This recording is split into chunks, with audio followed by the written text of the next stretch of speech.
Creating an impactful hero section is all about grabbing attention with strong visuals and encouraging site visitors to engage with the site, often through call-to-action messaging and buttons.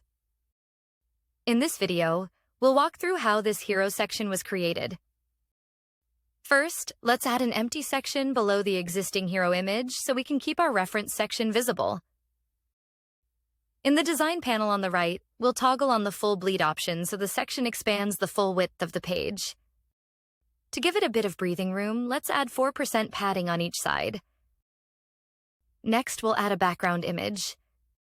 Choose something bright and colorful to make a strong impression. To make sure the section is a good height, let's adjust the top padding to 20% and the bottom padding to 8%. Now, let's move on to our first column and add a title. For this example, we'll set the heading type to H1 and use the title Flow Studio. Remember, you can always adjust the width of your column to accommodate the size of your title. This is all about making your title pop. Now, we'll add 2 buttons to our layout. To do this, we'll change the column's stacking direction from vertical to horizontal so that our buttons will display side by side and not one above the other. Let's add our first button widget and style it.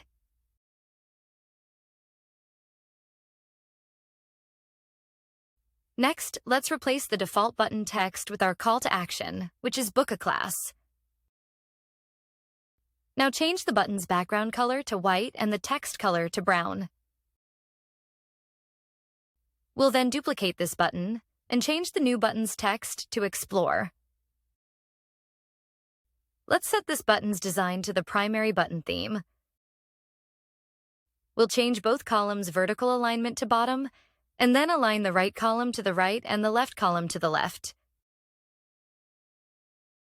To make our hero section even more interesting, we'll change the background image's position type from default to parallax, giving the background image a slight motion effect when scrolling. Another cool trick is adding radius to the corners of our section. Click the gear icon next to the corner radius option, select the bottom right corner, and set the radius to 60 pixels. Do the same for the bottom left corner. This gives our image a nice rounded corner effect.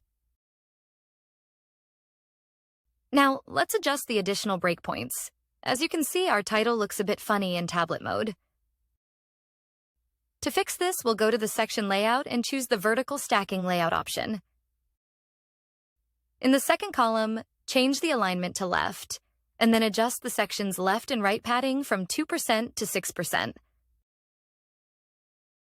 On mobile, we'll change the stacking direction to vertical as well, and reduce the space between columns. Let's also adjust the top padding from 20 to 50% to give more room for the image on mobile. In the second column, we'll reduce the spacing between elements. And there you have it, a striking, responsive hero section with a large image, title, and 2 buttons to grab the attention of your site's visitors.